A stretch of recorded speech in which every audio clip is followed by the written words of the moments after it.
The morning was quiet over the Pacific Ocean. The sun was rising slowly, painting the water in shades of orange and gold. Fishing boats moved lazily near the coast of Korea. Children were walking to school. Office workers were drinking their morning coffee. It was a normal Tuesday, just like any other. Then the sky turned dark. The Valeri fleet came through a hole in space itself. 47 massive ships appeared above the ocean, blocking out the sun like giant metal clouds. Each ship was bigger than a city. Their hulls were smooth and silver, covered in lights that pulsed like heartbeats. They made no sound as they floated 2 kilometers above the water, held up by technology that humans could not understand. On the largest ship, called the Eternal Dawn, Commander Kell watched the blue planet below. His skin was pale and almost see-through.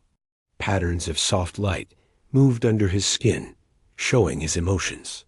Right now, the lights were slow and calm. He was bored. "The scans are complete," said his second officer, a younger Valari named Tarn. "This planet has no real defenses, no shields around it, no weapons in space. Their biggest machines are boats that float on the water. They use burning fuel to move around. Very primitive." Kell made a clicking sound with his mouthparts. It was how his species laughed. "They cannot even make things float in the air. This will be easy. Send them our message." The message went out to every screen, every radio, every phone on Earth. It was translated into all human languages at the same time. The voice was cold and mechanical. "People of this planet, we are the Valari Dominion. We have conquered 100 worlds. Your planet is now ours. You have 72 hours to surrender. If you do not surrender, we will destroy your cities one by one. Do not try to fight. You cannot win," the message ended. Around the world, people stood frozen in shock. Some screamed, some cried. Some refused to believe it was real. Deep under the mountains of Korea, in a secret military base, Admiral Park Tae-ho watched the message on a large screen. His face showed no emotion. He was 63 years old, with gray hair and deep lines on his face. He had served in the Navy for 40 years. He had trained for wars that never came. Now a war had come that no one ever imagined. President Yoon Hana stood beside him. She was younger, in her early 50s, with sharp eyes and a calm voice. She had been president for only 2 years. Now she had to decide the fate of her entire species. "They are directly above the Pacific Ocean," she said, looking at the tactical display. "Not in space, not in orbit. They are floating in our atmosphere. They are not afraid of us," said Admiral Park. "They see no threat." "Are they right?" the president asked quietly. "Can we fight them?" Before the admiral could answer, another voice spoke. It belonged to Captain Beat Jinho, who commanded the submarine fleet of the Republic. He was a tall man in his 40s, with a serious face. "Madam President," he said, "may I speak?" She nodded. Jin Ho walked to the display and pointed at the alien fleet. "They are hovering over the ocean. They have positioned themselves perfectly for us." "Perfectly?" Admiral Park raised an eyebrow. "They have 47 warships. We have no weapons that can reach them." "With respect, sir, that is not true." Jinho touched the screen and brought up new information. "Our hackers have been studying the data hidden in their broadcast signal. The Valari come from a desert planet. They have never seen an ocean. They do not understand water." The room fell silent. "Their sensors are designed to find energy weapons, spacecraft, missiles in the air," Jinho continued. "They are looking up and around. They are not looking down. They cannot scan properly through water. They do not even think about it. In their entire history of conquering planets, they have never met a species that fights from underwater." President Yoon leaned forward. "What are you suggesting, Captain?" "Submarines, Madam President. We have them. The Americans have them. The Russians, the British, the Japanese, the French, the Chinese. We have over 60 submarines that can reach that position within 48 hours. Nuclear attack submarines, torpedo boats, missile carriers. Submarines are for fighting other submarines and ships, said another general. How can they fight spacecraft? Those spacecraft are not in space right now, Jinho replied. Right now, they are floating above our ocean. Their hulls are designed for the vacuum of space, for tiny rocks and radiation. They are not designed for explosions. They are not designed for torpedoes hitting them from below. And most importantly, their crews have no idea that we can attack from the water. Admiral Park studied the young captain for a long moment. You want to attack an advanced alien fleet with submarines, with technology we invented over 100 years ago. Yes, sir. They will call it primitive. Let them. President Yoon stood up and walked to the window.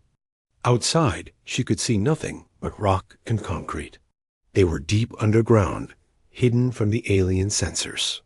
Above them, the world was panicking. People were crying in the streets.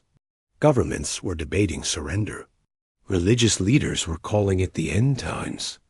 But in this room, a submarine captain was telling her they could fight. How many ships can we sink? She asked without turning around. If we coordinate with other nations and attack together, with complete surprise, we can sink most of them. Maybe all of them. The aliens gave us 72 hours. We do not need 72 hours, Madam President. We need 48 to get into position.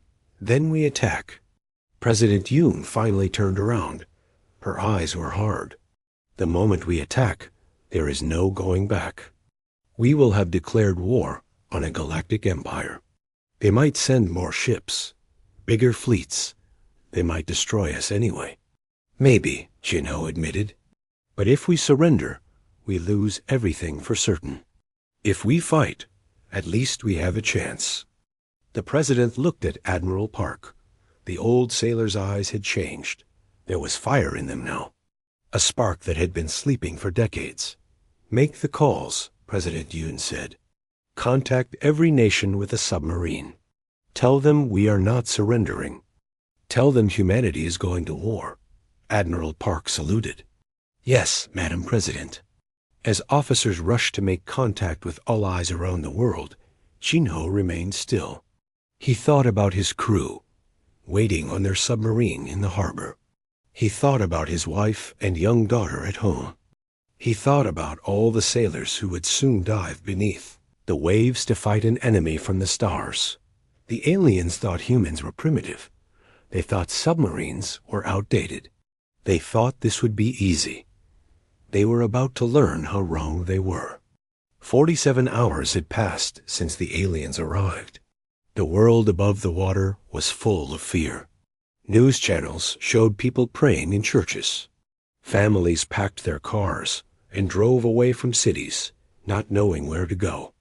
World leaders made speeches asking for calm while secretly preparing for the worst. But beneath the Pacific Ocean, something else was happening. Captain Beak Jinho sat in the command chair of his submarine, the Dokdo's Ghost. The boat was old but strong, a diesel-electric vessel that could run so quietly that even the best sonar systems could not hear it. Around him, his crew worked in silence.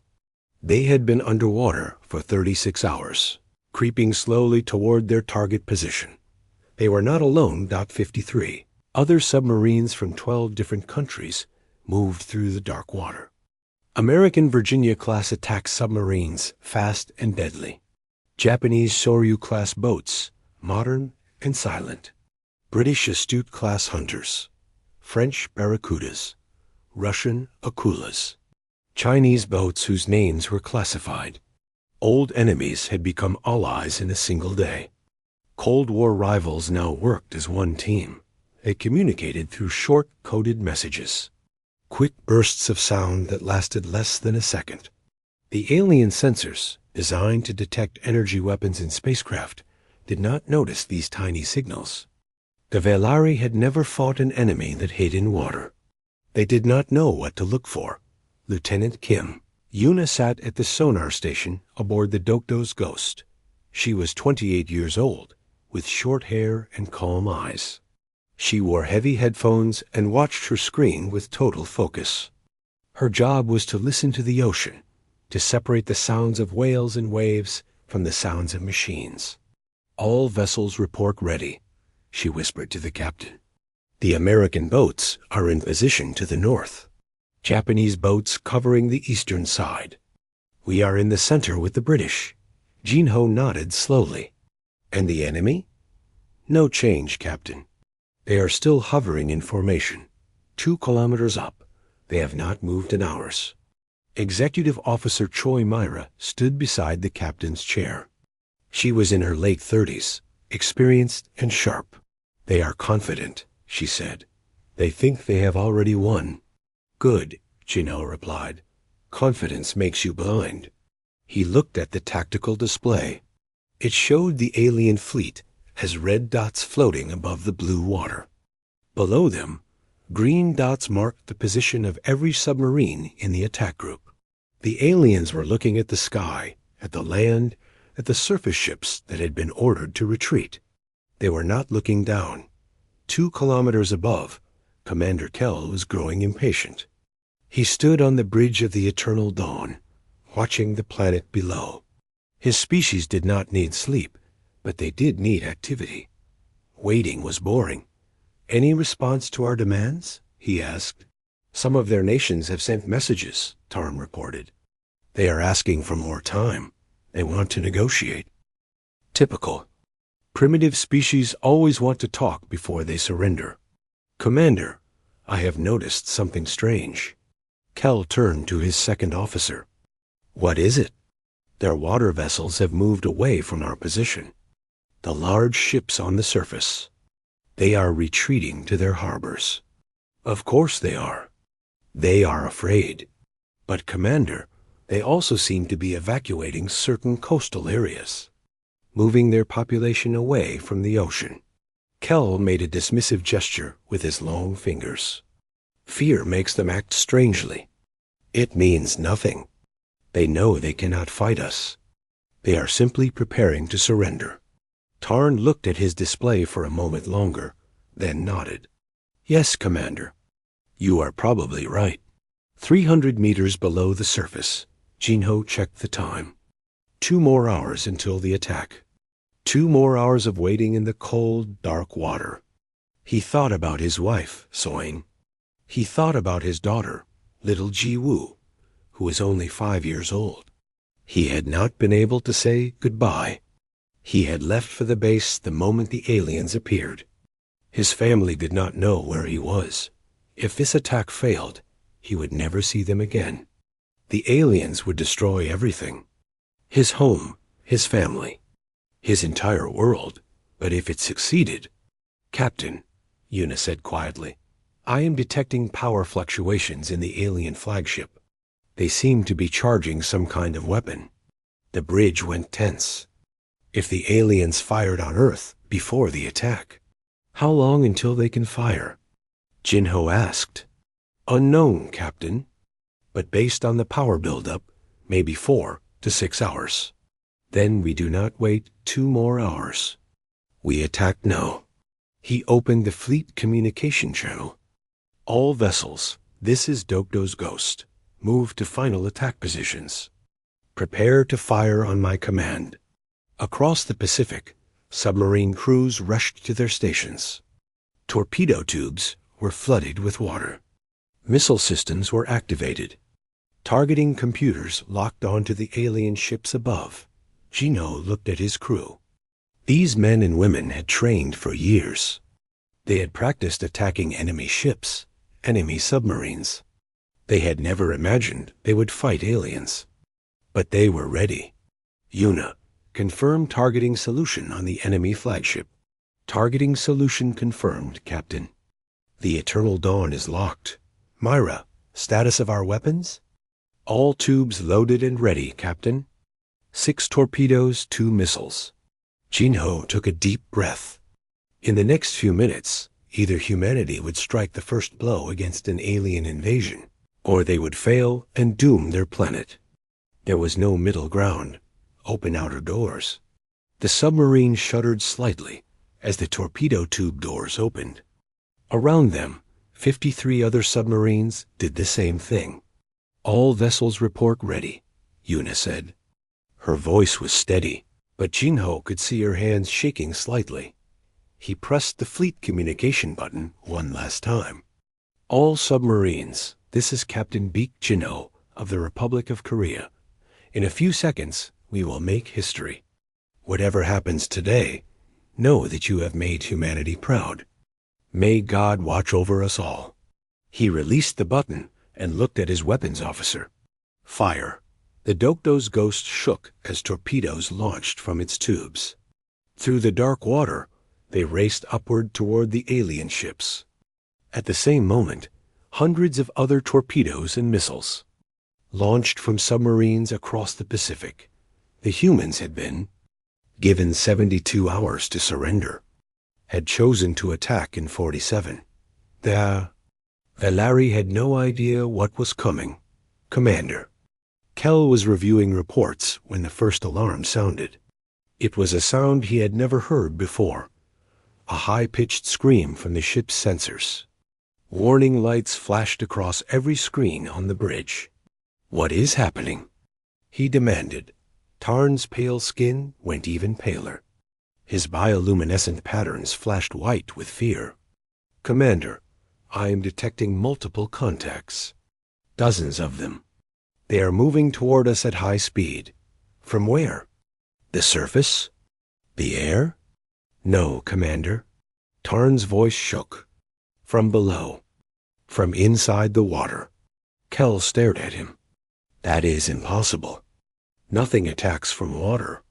Nothing can survive in that pressure, that density." The first torpedo hit the eternal dawn. The explosion ripped through the bottom of the ship like a fist through paper. The hull, designed to stop tiny space rocks and radiation, had never been built to resist a shaped explosive charge. Fire and metal burst through 3 decks. The ship tilted violently, throwing crew members against walls and ceilings. "We are hit." Someone screamed. "Return fire." Kel shouted. "Target the source." "I cannot." Tarn yelled back. "Our weapons are designed for space combat. We cannot aim through water. We cannot even see through water properly." Another explosion shook the ship, and another. Across the fleet, chaos spread like wildfire. Valari ships that had conquered 100 worlds now screamed for help as torpedoes tore through their hulls from below. No one had warned them about this. No one had prepared them. Their training, their technology, their 300 years of military experience meant nothing against an enemy they could not see deep beneath the waves. Captain Baek Jinho watched his tactical display with cold focus. Red dots were disappearing from the screen. Each dot was an alien ship. Each disappearing dot meant hundreds of enemy soldiers dying. He felt nothing. He could not afford to feel anything. "Reload tubes 1 through 4, he ordered. "Target the second capital ship." "Reloading now, Captain," the weapons officer reported. Around them, the ocean was full of noise. Explosions from above. The screaming of twisting metal. The roar of alien ships falling from the sky. Lieutenant Kim Yuna pulled off her headphones for a moment, her ears hurting from the sounds. "The enemy is trying to rise," she reported. "They want to get higher, out of range." "Some of them will make it," Executive Officer Choi Mira said. "But not enough. We hit them too hard, too fast." On the surface, the Pacific Ocean had become a graveyard. Alien ships crashed into the water, their anti-gravity systems destroyed by missiles and torpedoes. Some exploded on impact, sending towers of steam and fire into the sky. Others broke apart in the air, raining metal and bodies into the sea. The eternal dawn was burning. Half its engines were gone. Its great hull, once so proud and terrible, was now torn and bleeding fire. Commander Kell held onto his command chair as the ship tilted further and further. "How many ships do we have left?" He asked. TARN checked the screens, his hands shaking badly. 17, Commander. "We have lost 30 ships in 4 minutes. 30 ships. Thousands of soldiers. Gone in 4 minutes. Destroyed by weapons that moved through water. Commander, we must retreat." Tarn begged. "We cannot fight what we cannot see." Kell's mandibles clicked weakly. He was in shock. He had conquered planets. He had burned cities. He had stood over the bodies of 100 different species and declared victory. Now he was losing to boats that sank on purpose. "Order all ships to maximum altitude," he said. His voice was hollow. "We retreat through the relay gate, now." The surviving Velari ships tried to rise. Their engines screamed as they fought gravity. Some made it, climbing higher and higher until they were out of reach of the human torpedoes. Others were too damaged. Their engines failed. They fell into the ocean like dying birds. Below the surface, Jinho watched the remaining enemy ships escape. Part of him wanted to chase them, to destroy every single one.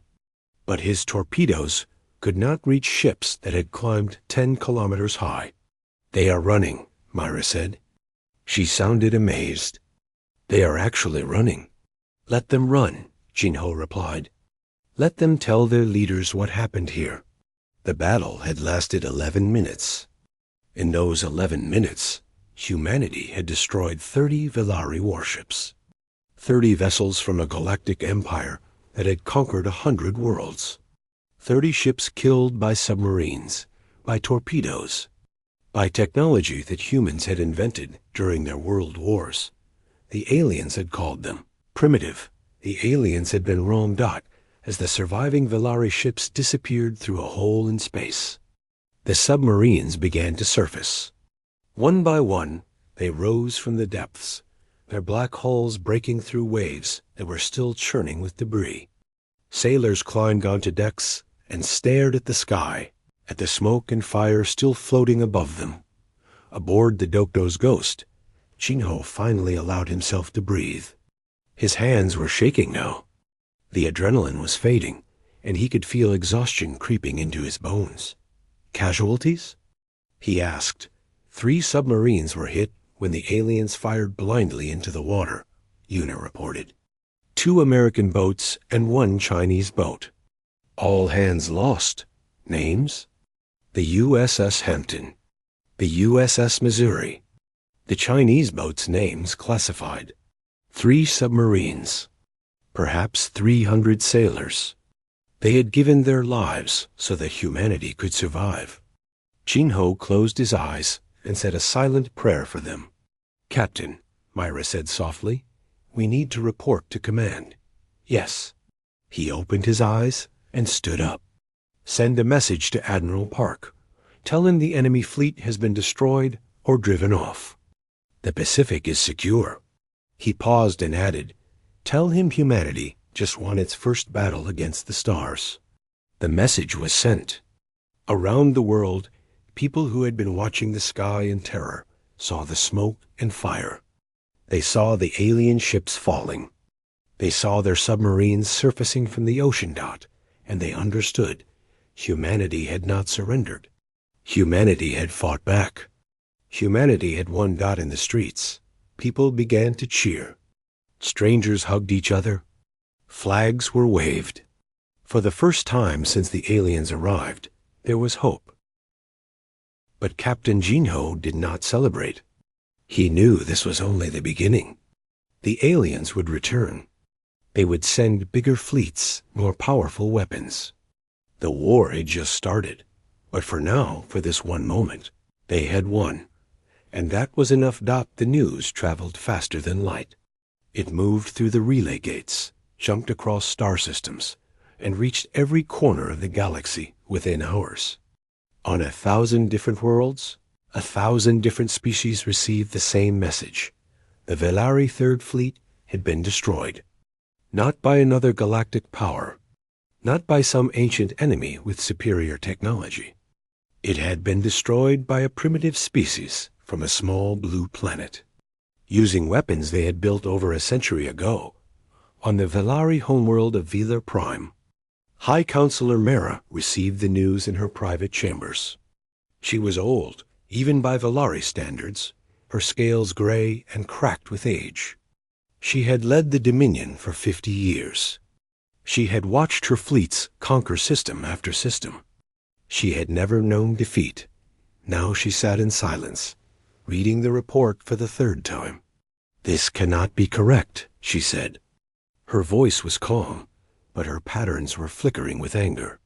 47 ships lost to boats that travel underwater? The officer who had brought the report trembled before her. "The survivors have confirmed it, High Counselor. The humans attacked from beneath the ocean surface.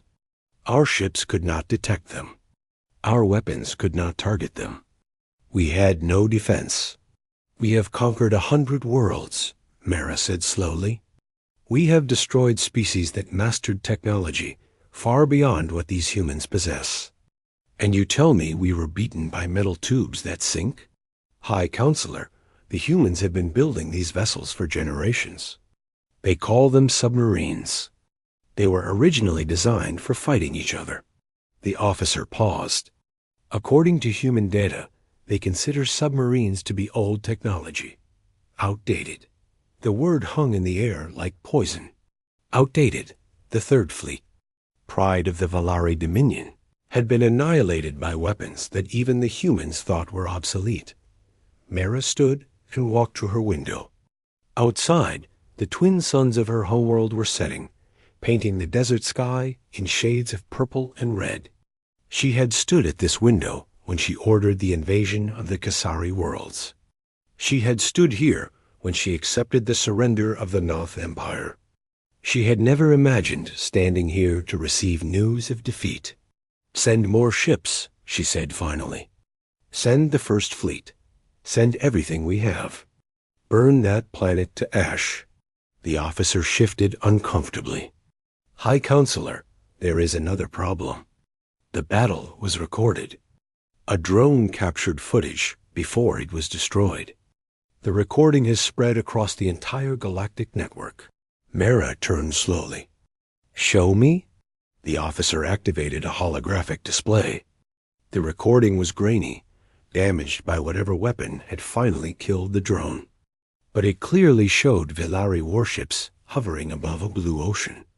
It showed explosions ripping through their hulls from below. It showed ships falling from the sky, crashing into the water, breaking apart. It showed the might of the Velari Dominion, dying in less than 15 minutes. The recording ended with a final image, a black shape rising from the water. A human submarine, surfacing victorious. "Every species in the galaxy has seen this," the officer said quietly. "Everyone knows what happened." Mera closed her eyes. She understood now. It was not just about the ships they had lost. It was about what this defeat meant. For 300 years, the Velari had ruled through fear. Other species obeyed because they believed the Dominion could not be beaten. That belief had kept 100 worlds in line. Now that belief was broken. Across the galaxy, the reaction was immediate. Species that had lived under Velari control for generations suddenly began asking questions. If these humans could destroy a Velari fleet with primitive weapons, what else was possible? What would happen if other species started to fight back? The Krowlith Collective, a peaceful federation of traders, issued an official statement. "We urge all galactic powers to avoid conflict with the Terran species. The humans have demonstrated that they are far more capable than their technology suggests. They should be approached with caution and respect." The Noth Empire, conquered by the Velari 200 years ago, began quiet discussions about rebellion. If the humans could win, maybe they could too. The Yosan Trade Federation canceled 3 missions that would have taken them near Earth. Their president, A small creature covered in golden fur made a public speech. "We have no desire to disturb the humans. They are clearly a species that does not appreciate visitors." But the biggest reaction came from the independent worlds, the free planets that lived in fear of Vellari expansion. On space stations and colony ships, in cantinas and meeting halls, everyone was talking about the same thing. A journalist named Soren recorded a broadcast from his small ship near the edge of known space. Soren was a Malik, a species with blue skin and large eyes. He had spent his career documenting the galaxy's many conflicts. But he had never seen anything like this. "The humans did not just win a battle," he said, looking into the camera. "They sent a message. The Vellari gave them 72 hours to surrender. The humans attacked in 47. They did not wait. They did not negotiate. They struck first, with everything they had." He paused and leaned forward. "And here is what makes this truly terrifying. The humans did not use their best weapons. They used submarines, vessels they have had for over 100 years. They consider these weapons outdated, obsolete. The Third Fleet was not defeated by humanity's best technology. It was defeated by their leftovers." Soren, let that sink in before continuing. "Every species in this galaxy has based their military planning on visible threats. Ships in orbit, weapons in space, ground forces. Nobody thinks about what might be hiding underwater, because most species never developed underwater warfare. The humans did. They have been fighting each other on land, in the air, on the sea, and under the sea for their entire history." He shook his head slowly. "The Vellari saw a primitive world with no orbital defenses. What they actually found was a species that has been preparing for war since before they discovered fire. The humans were not scared of the Vellari. They were waiting for them." The broadcast ended. Within hours, it had been viewed by billions of beings across hundreds of worlds. Soren became famous overnight. His words were quoted in governments and military academies, and everywhere. The same question was being asked, if the humans could do this with submarines, what would happen when they actually reached the stars? On Earth, no one knew about the galactic reaction yet. They were too busy celebrating their victory and mourning their dead. But soon they would learn that the universe was watching. Soon they would understand that the Battle of the Pacific had changed everything. Humanity was no longer alone. And the galaxy was afraid. 1 year had passed since the Battle of the Pacific. The world had changed in ways that no one could have imagined. The United Earth Council met in a great hall built on an island in the Pacific Ocean. Through the massive windows, delegates could see the water where the alien fleet had fallen. Some of the wreckage was still being pulled from the depths. Pieces of alien technology that human scientists were studying day and night. Admiral Park Tayo stood at the front of the hall, his gray hair now completely white. The stress of the past year had aged him greatly, but his eyes were still sharp. Behind him, a holographic display showed images of construction.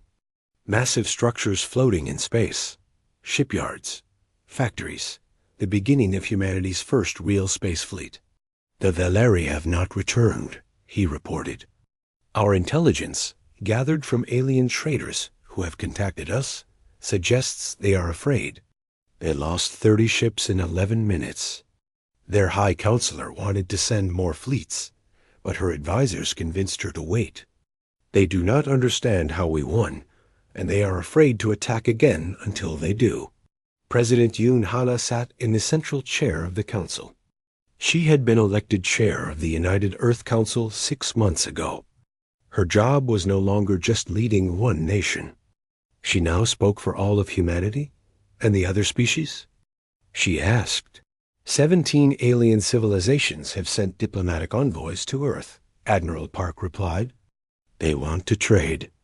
They want treaties. Some of them want military alliances. Murmurs spread through the hall.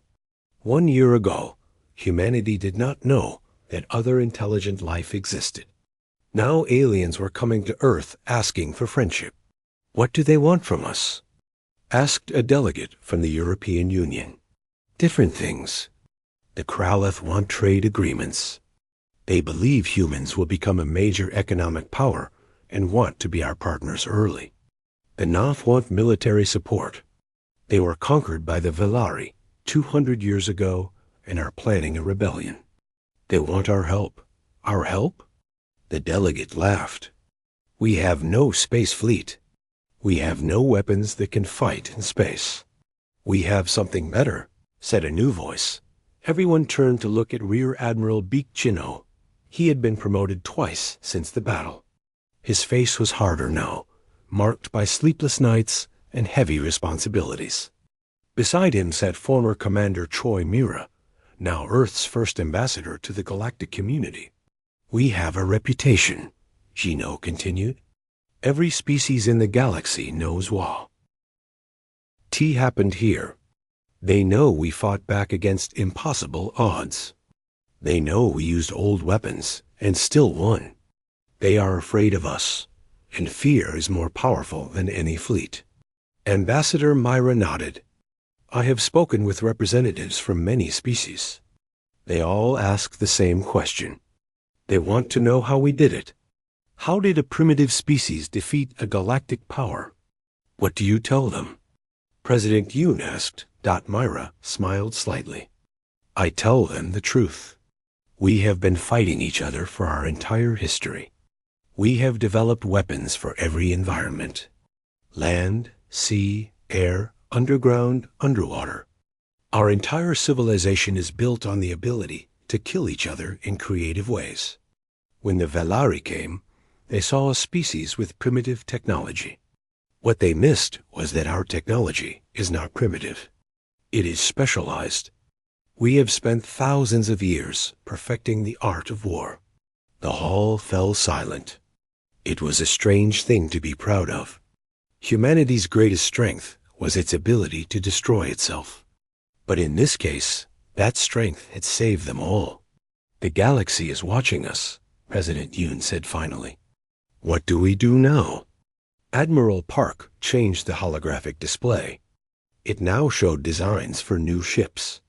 Sleek vessels that combined human engineering with salvaged Velari technology.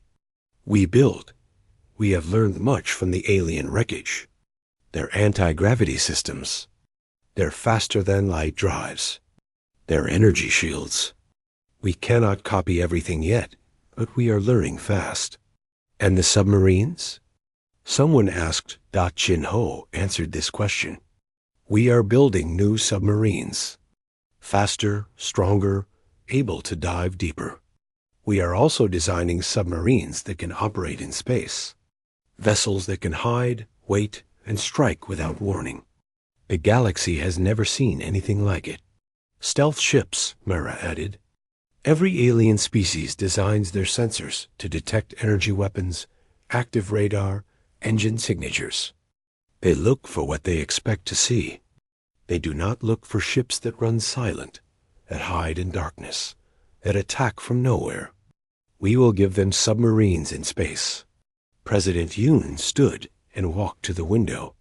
Outside, the Pacific Ocean sparkled under the sun. Somewhere beneath those waves, submarines still patrolled. They had protected Earth once. They would protect Earth again. 1 year ago, the Velari gave us a choice. Surrender or die. We chose neither. She turned to face the council. We chose to fight. We chose to win. And now the galaxy knows what humanity is capable of. She paused, looking at each delegate in turn. The Velari thought they were invading a primitive world. They thought we would bow down in fear. Instead, they found a species that has been preparing for war since before we discovered fire. We have fought in every environment, against every kind of enemy. We have developed weapons that other species cannot even imagine. Her voice grew stronger. The aliens call us young. They call us primitive. They think our technology is outdated. Let them think that. Let them underestimate us. Because every time they do, every time they think they have figured us out, we will surprise them again. Admiral Park stepped forward. Madam President, we have confirmed reports that the Valari are building a new fleet, bigger than the one we destroyed. They will come back eventually. Good, President Yun said. Her voice was cold. Let them come. We will be ready. Later that night, Jinho stood on a balcony overlooking the ocean. Mira joined him, holding 2 cups of tea.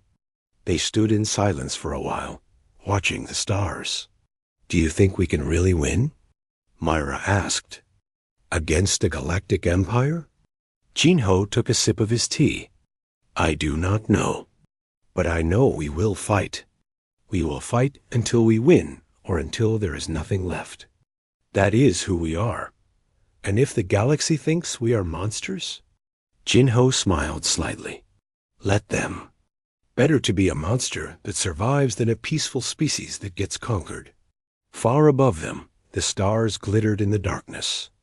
Somewhere out there, aliens were watching Earth. They were afraid.